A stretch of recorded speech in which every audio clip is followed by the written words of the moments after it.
Vamos a salir, por supuesto, de la política. Salimos, nos corremos un poco. Vamos a hablar de un tema muy interesante, realmente muy interesante. Todos en algún momento llegamos. ¿A qué? Y se lo voy a preguntar a nuestro invitado, ¿no? Que él habla de la nueva longevidad. Es interesante el término. Es conferencista, es médico, gerontólogo. Es Diego Bernardini, está acá con nosotros. Diego, ¿cómo estás? Buenas noches. Buenas noches. Gracias, gracias por el tiempo. a ustedes por la invitación, gracias. Quiero empezar por esto. ¿Podemos definir el concepto de nueva longevidad Sí. para entenderlo? Sí, se puede definir. Mirá, la longevidad como tal es la expectativa de vida de una determinada especie. En el caso de los seres humanos, hoy la expectativa de vida mayor que se alcanza está en Japón, con 88 años aproximadamente para las mujeres. Nueva longevidad, ¿qué es? Bueno, es la nueva forma en la cual las personas mayores de hoy nos están redefiniendo lo que entendemos por el paso del tiempo. Estamos hablando de que las personas mayores cada vez son más en número, pero al mismo tiempo están definidas por una regla que es la diversidad. No hay una receta para este grupo, porque ahí entramos los de 50, 60, 70, 80, hasta los de 100. Hablábamos de Japón. En Japón hoy tenés más de 90.000 personas centenarias, o sea, con 100 años o más. Y esto, como te decía, nos ayuda a redefinir porque no es un concepto que es solamente cuantitativo, sino que es cualitativo. ¿Qué significa esto? Significa que ya tenemos evidencia científica que muestra cómo sociedades con mayor proporción de personas mayores condicionan el voto. Tenemos un movimiento... Condicionan el voto. Completamente, sí, completamente. O sea, son personas que tienen alto compromiso en el momento de votar, aunque por ejemplo en nuestro país después de los 70 no está la obligación. No es obligación, claro. En la última votación en los Estados Unidos, el grupo de mayores de 60 años iban a votar en mayor proporción que los jóvenes, por ejemplo. Entonces, bueno, eso es una de las aproximaciones. La otra tiene que ver con la economía de la longevidad. Hablamos de Estados Unidos. El 80% de la economía doméstica norteamericana está en manos de los que tenemos más de 50. Para que te des una idea, hoy se considera que a nivel global todo el movimiento económico que manejamos los que tenemos más de 50 es la tercera economía del mundo, después de China y de Estados Unidos. Tenemos temas que tienen que ver con esa calidad de vida en el sentido de que, por ejemplo, un fenómeno que está ocurriendo es la duplicación y hasta triplicación de las tasas de divorcio en personas mayores de 60 años.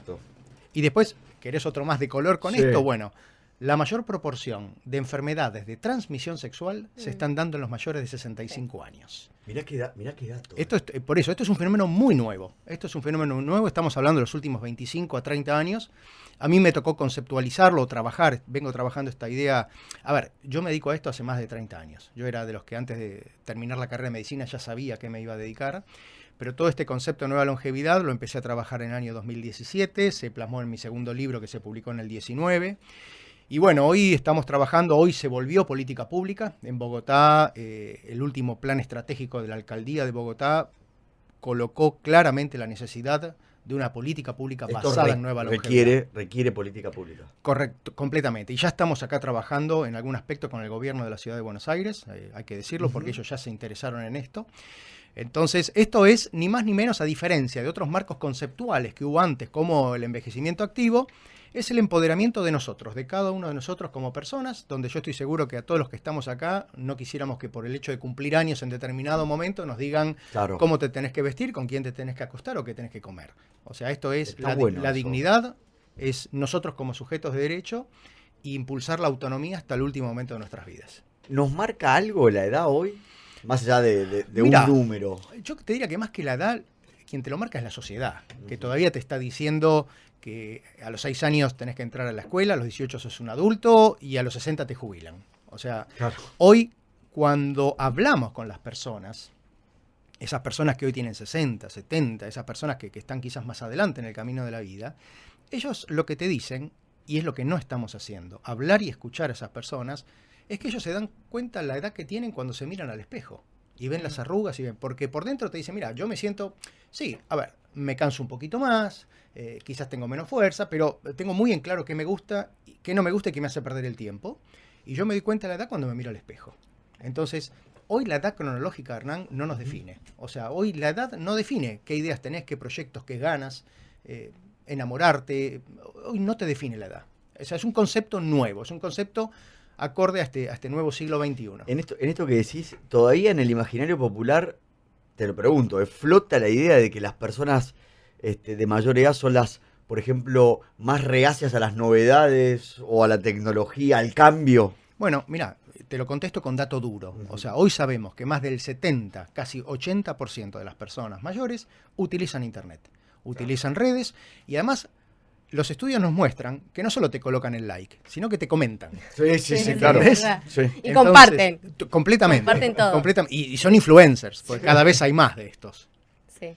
Diego, recién hablabas de políticas públicas y esto también, las personas también quieren sentirse útiles. También está esa idea de que a determinada edad no tenés que trabajar más, ya no sos útil. Y hay gente que está súper activa, quiere trabajar, quiere seguir. ¿Qué se puede hacer en términos de políticas públicas? Porque también hay una idea de que siento que los políticos no le hablan a los mayores en las campañas, salvo para hablar de jubilación, pero en otros temas no los involucran tanto. Pasó en la última elección nuestra acá en Argentina. Ninguno de los tres candidatos les habló y es más, se los tachó de viejos meados. O sea, eso Exacto, es una barbaridad. sí. O sea, eso es desconocer. Es desconocer lo que te digo. Esta no es una opinión de Diego, esta es una opinión del dato duro. O sea, lo que estamos viendo es que las personas mayores condicionan el voto. Entonces, ni siquiera uno de los partidos, que es, según los datos que teníamos previos, los que más aceptación tiene entre las personas mayores, les habló a esos candidatos. Entonces, acá el cambio que tenemos que hacer, y que justamente creo que es a donde apunta tu pregunta, es que estos cambios no son para las personas mayores. O sea, son para las personas mayores y son con las personas mayores. Para el sistema. Para el sistema, exactamente, pero tenemos que hacerlo con ellos. Vos fíjate algo. La pandemia que nos afectó a todos, porque fue una situación global, el confinamiento es una medida de política pública. Hubo países que cerraron, otros que no, otros que lo hicieron más largo, otros más corto. Pero en el confinamiento, ¿nosotros qué hicimos? Encerramos a las personas mayores diciéndoles que las íbamos a cuidar y después de determinado momento, porque además ya lo sabíamos, los que estamos formados en salud pública sabemos para qué sirve el confinamiento y durante cuánto tiempo tiene que ser, y después se nos estaban muriendo adentro de las casas. Algunos no, pero otros sí. O sea, porque perdían tratamientos, porque perdían estímulos, porque se deterioraban cognitivamente, porque era mala palabra salir a tomar sol y al aire aunque vos estuvieses solo. Solo, claro. Entonces, bueno, o sea, tenemos que preguntarles a ellos qué quieren. Hoy justamente tenía una reunión con alguien que toma decisión política y yo le decía, le digo, mira, tenemos que escucharlos, tenemos que preguntarles, porque va a salir el diagnóstico, ¿qué es lo que hacemos los médicos? O sea, cuando las personas vienen, o nosotros vamos como pacientes a un consultorio, nos preguntan. Y en medicina hay un refrán muy clásico que dice, si al paciente lo escuchás, lo dejás hablar, el diagnóstico sale solo. Entonces, eso es lo que tenemos que hacer a nivel social. Estamos charlando con Diego Bernardini, que es médico, gerontólogo, conferencista, escritor, hablando sobre la nueva longevidad, ¿no? Yo me imaginaba también, hay desde íconos culturales, digo, por ejemplo, no sé, se me viene Mick Jagger. Sí. Mirta Legrand, si querés, Claro. en nuestro medio, ¿no? Que siguen siendo grandes protagonistas en lo que hacen, ¿no? Completamente. Y además, a ver, uno podría preguntarse, Mick Jagger podría estar tomando sol en una playa Total. de su propia isla. Sí. Convengamos Como esto, comprarse ¿no? la isla. Se compra la isla y va ahí. Total. Mirta Legrand no tiene necesidad de hacer No. el programa, pero sin embargo son dos casos de vigencia, o sea, de personas que independientemente de la edad que cada uno de ellos tenga, nos puede aportar. Son protagonistas, o sea, marcan agenda. Ellos son dos personas conocidas, podríamos decir son el pico del iceberg, pero abajo de esos hay un montón de personas. Carlos, Sí. que él formalmente está en edad de retiro y sin embargo está acá, y eso es lo que tenemos que entender, Hernán. El trabajo hoy, para aportar, no necesita ser joven y fuerte. Eso era la revolución industrial, Claro, hace 150 años. Me acuerdo un ejemplo, la década del 90, ¿no? La década del 90 que teníamos la paridad al 1 a 1, ¿no? Que Sí. no había inflación.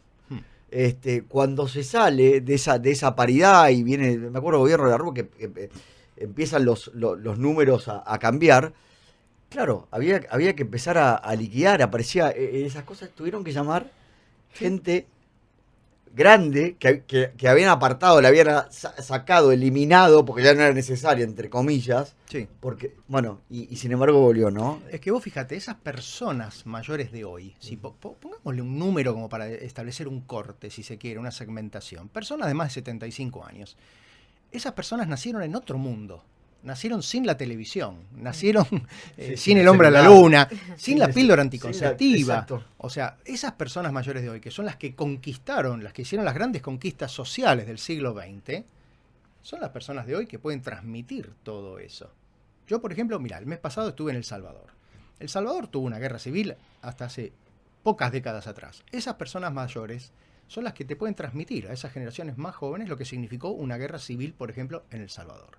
En Colombia, donde también estuve el mes pasado, bueno, ahí hubo, por ejemplo, catástrofes, terremotos, aluviones, que costaron muchas vidas, que después, digamos, fueron la política pública ahí. Bueno, esas personas mayores son las que tienen esos recuerdos. Entonces me parece que hoy no nos podemos dar el lujo de perder toda esa experiencia, el conocimiento.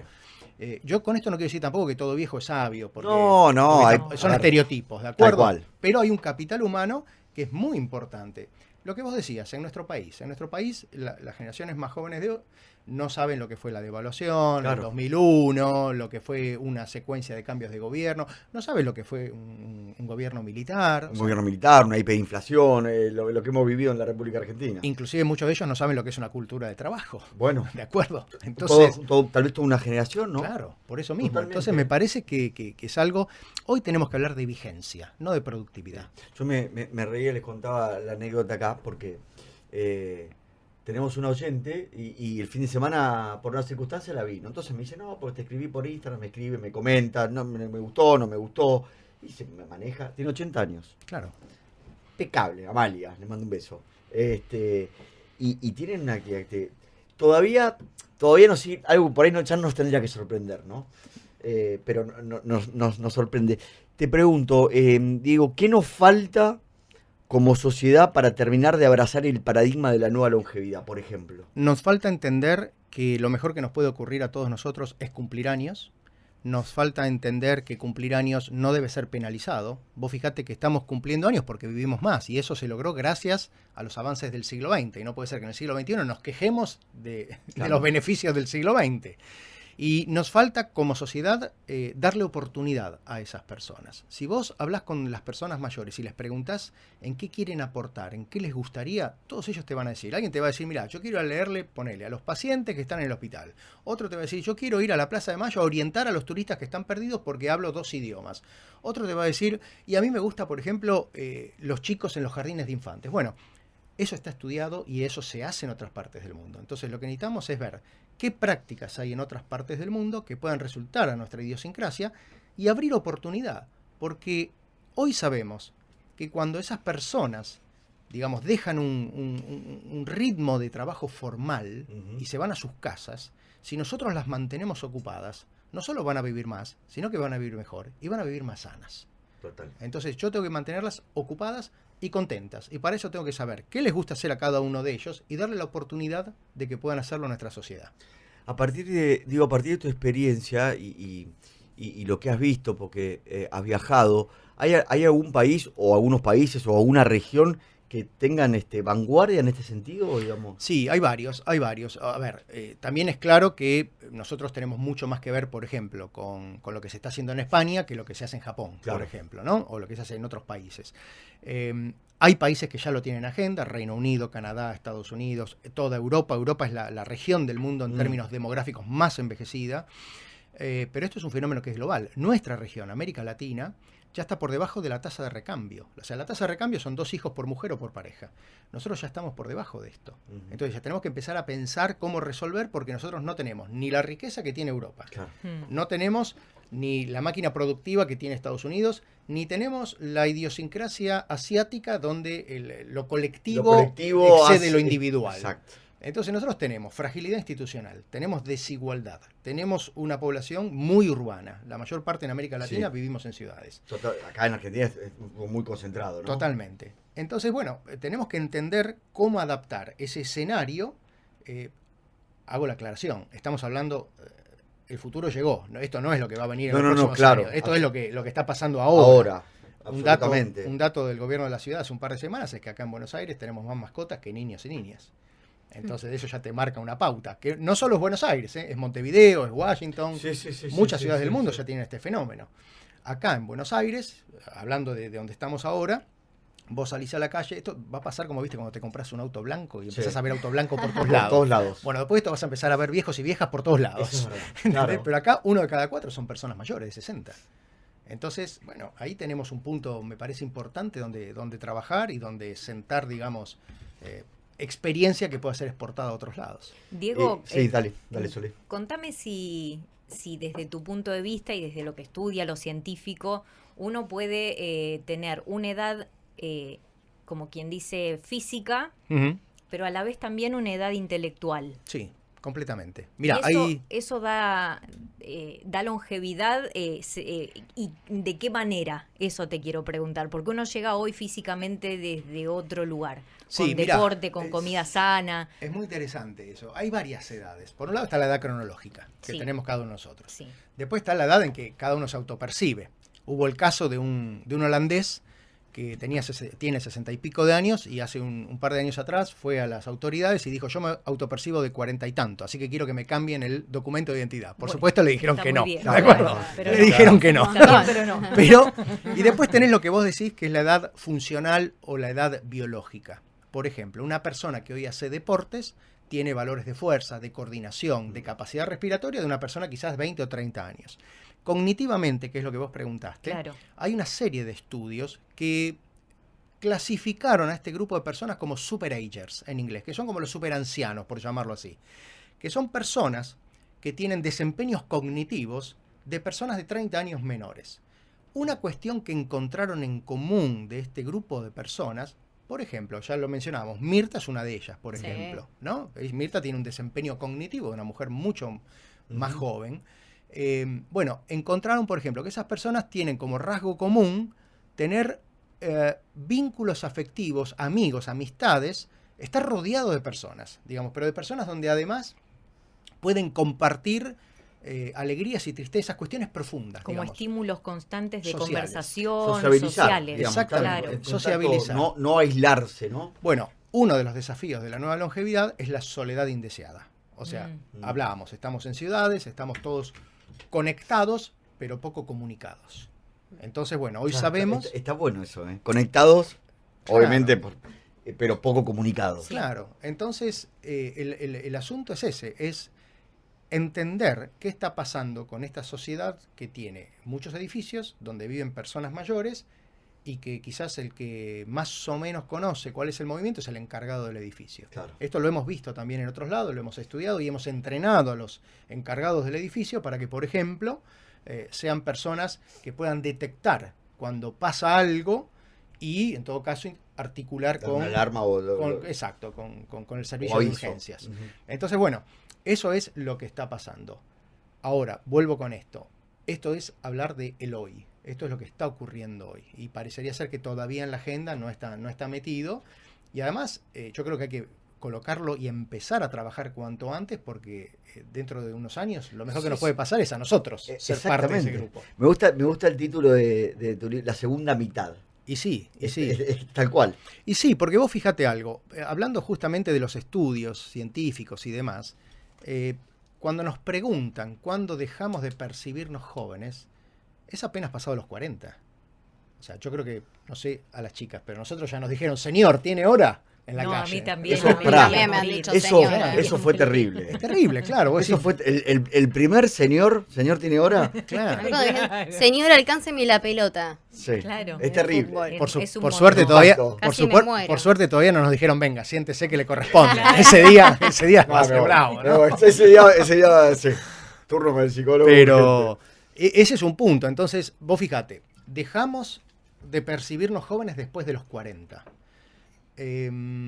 Y pensás, a ver, ¿cuánto duró la adolescencia? ¿Cuánto la juventud? ¿Cuánto la niñez? Entonces vos te encontrás con que la segunda mitad va a ser la etapa más larga que nos va a tocar vivir. Claro. Y está bueno porque vos llegás a esa edad, a ese momento, en la mayoría de los casos, habiendo cumplido lo que se esperaba de vos, tu familia, tu pareja, la sociedad. Y ahí decís, a ver, muchachos, hasta acá llegué, Ahora hay una finitud, quiero pasarla bien. me toca a mí. Y claro. Diego, ¿y no te parece que hoy es al revés? Cuando llega ese momento y el reloj marca la mitad del tiempo que transcurriste, decís, No, pero a mí me queda todavía un montón. Y es como apurarse Pero a claro. querer hacer todo lo que en aquel entonces de joven no pudiste hacer. Y empezás a entrenar, empezás a comer sano. Y eso es lo que quizás prolongue un poco más. Sí. Sí, o sea, hoy en la salud podés intervenir. Nunca es tarde para intervenir. O sea, vos fuiste una persona sedentaria y a los 50 y Sí. tantos, 60, querés moverte, vas a lograr cambios. Nunca bajaste de peso, querés bajar de peso, lo vas a hacer. ¿Fumaste hasta los 60? Bueno, hoy sabemos que la persona que deja de fumar va a disminuir el riesgo cardiovascular en los siguientes 2 años, va a respirar mejor, va a sentirle mejor sabor a las comidas. O sea, nunca es tarde para cambiar.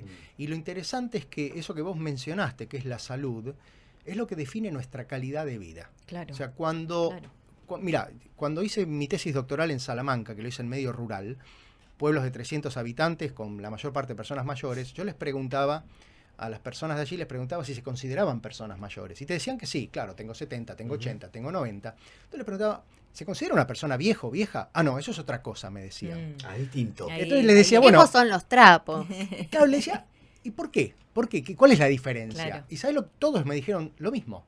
Es cuando uno no se vale. O sea, cuando vos necesitas una persona que te traiga la ropa, que te dé de comer, que te asee, eso es dependencia, así se llama. Es la necesidad de apoyos, de cuidado, que es otro de los desafíos de la nueva longevidad. ¿Qué sabemos hoy? Que la salud es lo que te mantiene de alguna manera independiente, autónomo, lejos de la dependencia, que es por otro lado lo que todos nosotros quisiéramos, ¿no? Absolutamente. Diego, quiero agradecerte el tiempo que nos Por brindaste, favor. ha sido un placer. Diego Bernardini, médico, gerontólogo, conferencista, escritor. ¿Este es tu último, la segunda mitad? La segunda mitad es el último libro. Salió antes de tiempo, porque Sí. salió cuando el tema todavía no estaba en agenda como ahora y en el medio estuvo la pandemia. Hoy acá en Buenos Aires, en Argentina, está por la 3ª edición. En México está por la 2ª. Lo presentamos en Colombia el mes pasado y ahora en mayo en España. En mayo en España. En mayo en España. Bueno, te vamos a volver a invitar. Con todo gusto. Muchas gracias. A ustedes, gracias.